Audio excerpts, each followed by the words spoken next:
Hi, welcome to Great Minds Don't Think Alike. I'm Donna Hamlin, an executive coach and professional counselor, and I am here to share a little bit about how thinking styles affect your life and your work, and using them as a guide to help you with better decisions for your own future. What we need to do to start this is to understand that diversity of thought, how we think about problems and how we come at subject matter, differs by each of us. We need a deeper understanding of that diversity of thought. We can agree, for example, that if you put a subject in front of someone in your family and you talk about it, that you might have differences of opinion. We don't all come at things the same way. So if you take this as an example of a xylophone, imagine that you are either a husband or a wife of a family that has two young twins, let's say 4 years old, and you give them this xylophone as a present at Christmas time. And a week goes by and it's Sunday morning, it's 5:30 in the morning, and you're trying to get some sleep, and the door outside, you can hear nothing but lots of screaming between the two twins because they're fighting over the xylophone. How would you fix that problem? Jot down your answer. Take a second and think about it, but the first thing that comes to your mind is probably the likely thing that you would do. Now, if we were all together, we would roll up the answers, and you would find lots of different ways that people are approaching a problem like this. You might take the toy away. You might tell them to go play with some other toy or some other game. You might say, take turns. You might say, go back and think about how you're going to do this and share it with me, and then I will monitor it. There are lots of different ways to solve a problem. Now, that happens to be true not only in general activities in life, but the research that really got this interesting was with corporations that were looking at problem solving in R&D laboratories, where engineers were getting together and looking at product innovation or product improvements. And what they found was that if they brought people in who weren't part of the original engineering team, somebody who had an entirely different slant on the problem, that the number of patents went up, the number of new product ideas went up, the strengthening of existing products went up. All of the quality of innovation and creativity is definitely impacted in a good way if you shake up the style of thinking in the group. Now, some of the research that exists is focused on gender or ethnicity. But what we're finding as time goes by across all different cultures, all different kinds of sizes of groups, regardless of what countries they're in, that it's the style of thinking that makes a difference most. So diversity is really, literally, in your head. By way of example, let's share a little bit about Tom Petty, who is a well-known glassblower artist. He's famous for his ability to take glass and blow form inside of form inside of form. Now, these pictures don't do it justice, in as much as if you were there looking at the actual piece, you could turn it from side to the next side to another angle, and in each way you would see different art. It's quite amazing. Now, Corning Glass is a company that is known for preparing and creating products made of glass. And the engineering group there many years ago was struggling with ideas for new products. Someone had recommended that they talk with Tom Petty, and they explained that his ability was this gift for creating form with glass that was quite remarkable. And when they described it, the engineers said, no, that's not possible. Well, of course it was possible because Tom was doing it. They did take him up on an offer for a visit, and Tom provided lots of ideas for using glass in new ways. Because he understands the medium as an artist, he's looking at product development in a very different way than the engineers were. The results were remarkable in that the engineers took some of those ideas and started to create a whole new set of line of products. That's the example of diversity of thought. Another consideration is how we train our brains to think, starting from when we're children. Sir Ken Robinson is an education transformationalist in the UK, and he is an ardent advocate for reframing the way schools educate children so that we encourage creativity and innovation of thought as opposed to suppressing or repressing based on critical thinking skills that may be in the way. He has many examples of this, but one of the favorite stories is about an art teacher who had given out paper and pens and ink and asked the students to start drawing. And as she was circling around the class and looking at what the children were doing, she stopped and asked one little girl who was sketching, "What are you drawing?" And she said, "A picture of God." And the teacher said, "Well, we don't know what God looks like. How can you draw that? We don't have any knowledge of what God looks like." And she said, "Well, you will in a minute," which of course is exactly the kind of confidence we would like to see in our children so that they can explore ideas that are not inhibited by the way we teach. What's helping us understand styles of thinking is neuroscience today, which is looking at how our brains are wired and how that informs our styles of thinking. For starters, brains are not wired all the same. There is a leaning towards looking at white matter versus gray matter in the brain and the number of lanes there are in the brain wiring. More often you see women's brains wired with 8 lanes, whereas men's are 4 lanes. The 8 lanes are bidirectional, whereas the 4 lanes are one directional.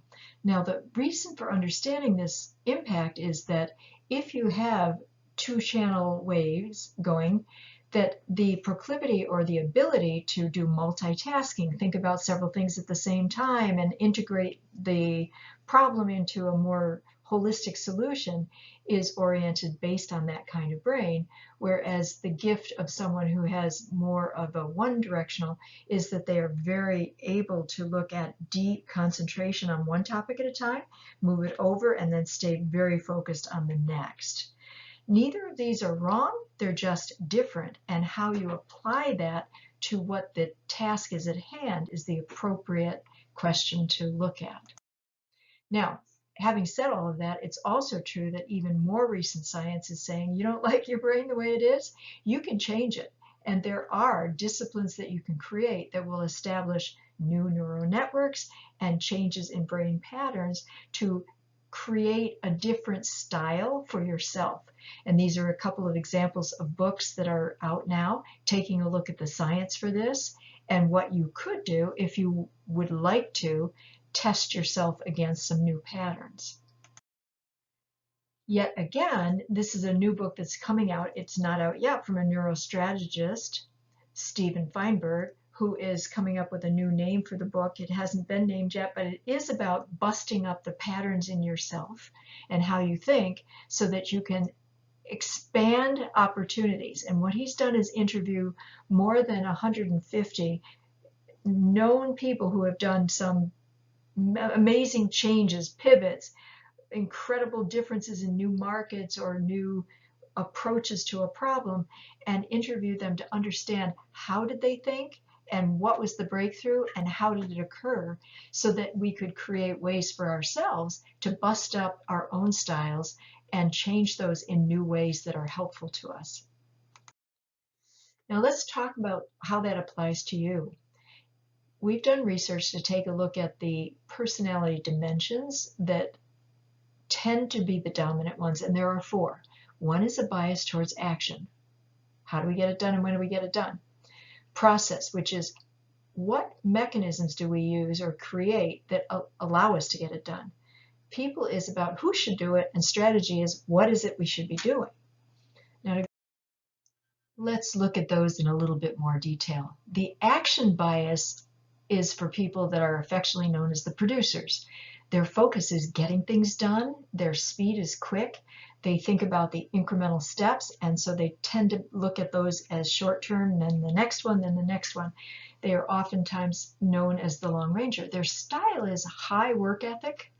They don't like to take time for anything that's off task. So if you were taking a seminar or even listening to me talk, it would not be on the point of the enterprise, and so they tend to get frustrated or distracted by things like that.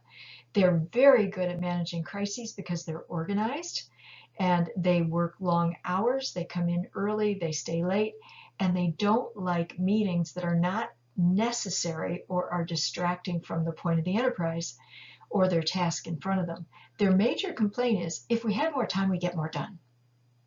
Now compare that to someone who's more about the process orientation, who are affectionately known as the administrators, in a good way. Their focus is on detail, so they slow down a little bit to get the process right. So their vision is incremental, it's more narrow, and they're oftentimes known as bureaucrats in a positive way because they're trying to create reliable systems that will work over time that people can count on. Their style personally is to be repeatable and understood, so they come in at the same time, they leave at the same time. They're very predictable people. Their desk is organized, and they primarily know that if there were better rules and if people actually adhered to them, we'd get more done. Now, a strategy person is an entrepreneurial type. Their focus is about change. Their speed is fast. They think wide. They're known affectionately as arsonists because they like to blow things up that are even working just for the fun of experimenting with another way to do it. Now, that type of person doesn't have a particular fixation on agendas. They don't necessarily respect the time of a meeting because if they're on the flow of a great discussion on something, they want to stick with the topic as opposed to move to something else. They talk a lot. They like fires because they believe anything is possible to fix it, and they like to come in and do that. They change their minds a lot, and they could get people working. It's hard to work for a change management person like this who changes his or her mind all the time. They'll come in and say, you know, that project you were working on for 8 hours, forget about it. I changed my mind. You can't change it. I changed it myself. Ha ha ha. So they're tending to overload subordinates sometimes because they have 90 ideas before breakfast. So their primary complaint is, if we had more good ideas, we'd get more done. By contrast, the people-oriented ones are integrators. They're all about teamwork. They tend to slow down a little bit to create the processes and pick the right people to get things done, but their vision is wide, and they are a super follower to the person who is the strategic one. They go hand in hand very well because while the strategy person might have 90 ideas, the people-oriented people know exactly how to get it done. They're really good at incubating projects, organizing the steps, making sure the right people are on the task, and they are great at keeping everyone whole and organized and accomplished. And their complaint is typically, if we had better planning, we'd get more done. Now, the last is somebody that's oftentimes known as deadwood. They're there for survival. They don't actually have a vision or speed. They just keep a low profile and show up and then leave. Now, I'm not suggesting any of you listening to this are that, but if you've ever worked in an organization where there is deadwood, you certainly see that. But at least they don't have any complaints.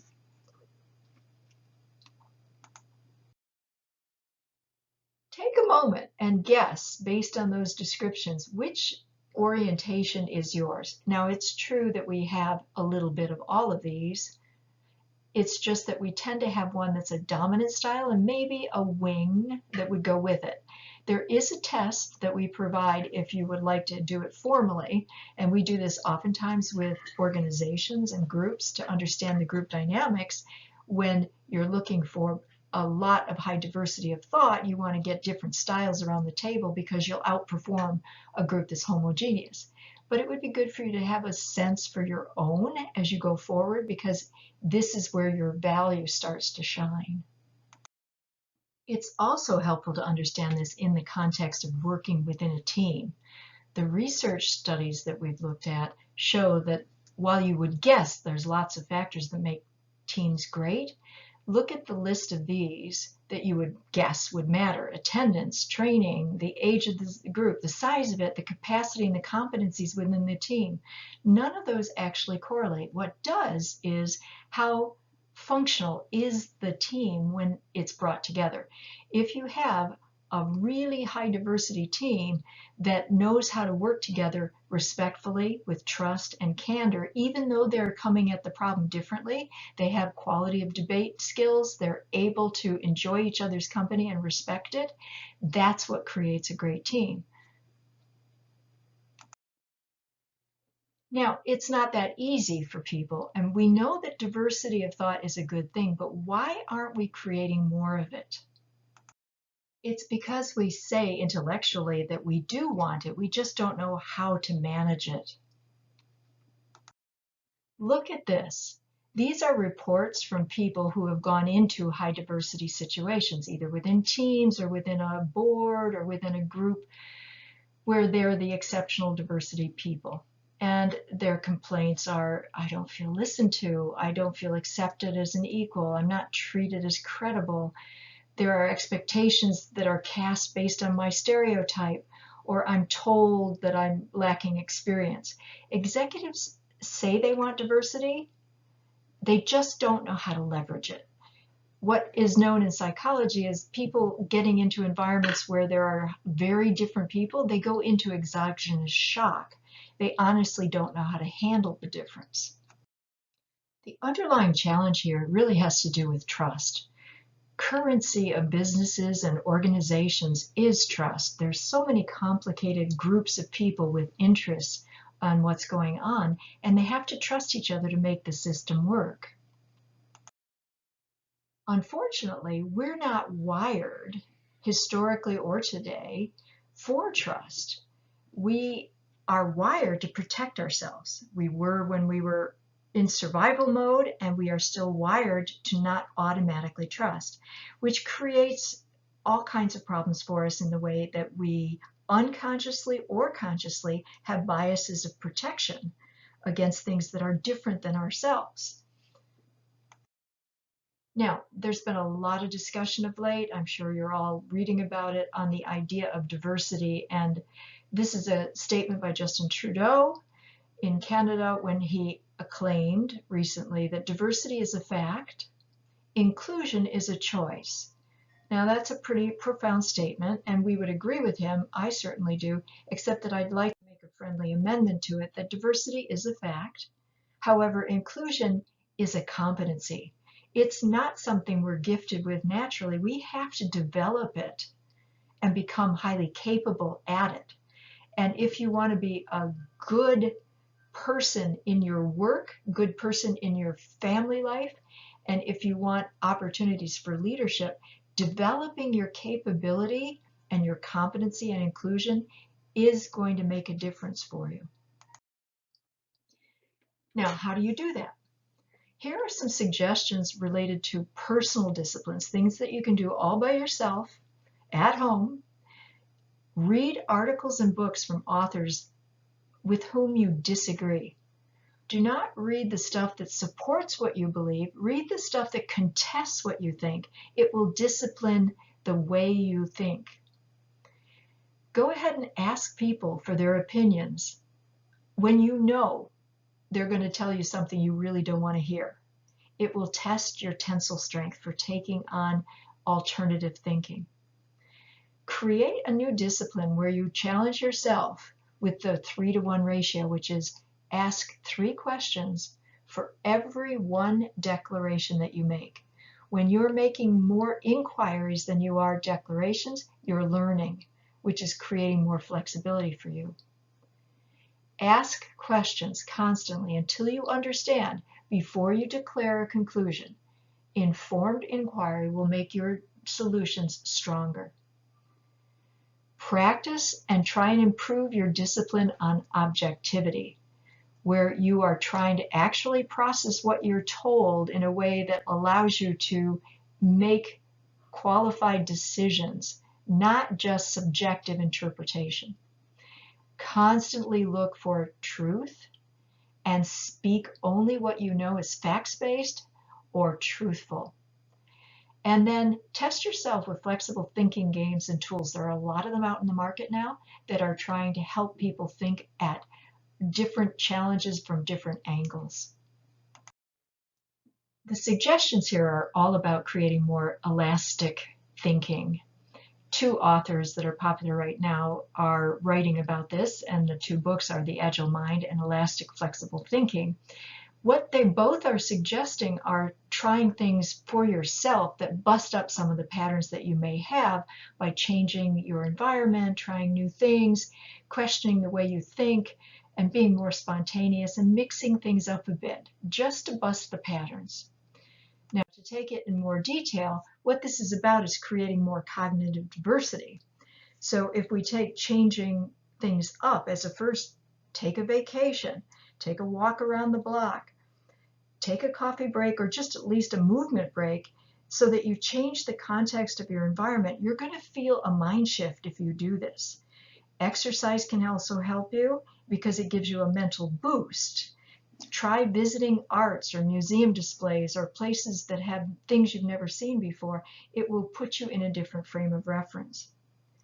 Another thing is to try new things. Learn to dance, pick up a new language, cook a recipe. There's a study that was done that older adults who participate in a variety of new and stimulating activities over a 3-month period show a significant gain in creativity and problem-solving ability. And there are markers of fluid intelligence when compared to a control group. Mental flexibility is aided by novelty, and that contributes to your brain growth and the development through a lifetime. Talk to strangers, practice brain teasers, do things that are going to test you in these new ways. It would be good to just develop a habit of trying little brain teasers like this one daily. Just give yourself a few minutes every day that is your personal time to test your own brain. This is a fun little exercise. It doesn't take long unless you really can't figure it out, which you can take and do at home. What we're trying to do is encourage this cognitive diversity. So another thing you can take a look at is how you think and the words you use. Become aware of what you're thinking and how you say to yourself or to others what you're thinking. Don't attach or lock into one way of thinking. Notice the language you use. If you're unconsciously saying, oh, I'm stupid, or I'm nervous, you need to try other ways that are more productive that help you. I'm feeling a little uncomfortable, and here's what I'm going to do about it is different than calling yourself stupid. Dispute the thoughts that you think you don't need, that don't serve you well, and replace it. Substitute it with more productive ideas or phrases. Try mixing up how you think. Plan, concentrate, use the disciplines that you already do, but then go away, step away from what you've been focused on for an hour and take a walk. Or step away from the work itself and do something entirely different. It will still be working in the back of your mind, but it will let you use an unfocused way of thinking about it. Some of the best ahas happen when you're not focused on the problem directly. Try being spontaneous. Change up your regular routine. Take an evening walk. Occasionally drive a different direction when you're going to work or going to a place than your routine. Change the order of the things you do in the course of a day. Bust up your routines. It does make a difference when you mix up the way you think. The group discipline is a little bit different, but the idea here is to build teams that are deliberately made up of diverse thinkers. Make sure that you've got the communication skills and the effectiveness of good team dynamics so that you can leverage that diversity, which means develop really good team listening skills, appreciative inquiry skills, which is asking all those questions, creating an emotionally intelligent group that fits well socially, and has the ability to have conversations that are authentic and candid within a peer group. And make sure that you're onboarding people to engage with each other in effective ways. Now, here are some of the reasoning behind why this is so valuable for the group level. This is data that has just come out from a book written by Jorge Tittinger and his colleague Pedro Espinoza on research around why difference matters. Look at this data, 3,000 companies publicly traded that were studied for the link between inclusion practices and innovation, both in products and services, improvements in financial performance, returns on investments made, corporate valuations going up. This was all based on interviews with extensive executives of both men and women reporting that the outcomes tied to diversity and inclusion make a huge difference. And of course, at the individual level, it's important. These tips are not only to help your brain to bend, leaving you feeling more resilient and creative, but it's also to help you be on track towards the loftiest goals that you have for yourself. Understanding who you are, investing some time in yourself, and then becoming better and better every day is what we're all about as human beings. Mental flexibility is not arbitrary. It's grounded by our goals and our personal aspirations, and there's a balance between control and spontaneity. And when we're mentally agile and we do pursue our aspirations, and those goals sometimes get changed or modified, we learn from that situation what's possible about ourselves. We grow, we become better. With these ideas in mind, I would encourage you to take a walk and think a little bit about what will you do differently tomorrow for yourself, and what things could you do in your work team, whether you're a member of it or whether you're a leader of it, that will make a difference for yourself and others. Thank you for taking time on this and investing in yourself and your learning. If you have any questions after this, feel free to contact me for this and for any topic related to professional development and HR matters within an organization. That's what I'm here for. Thank you.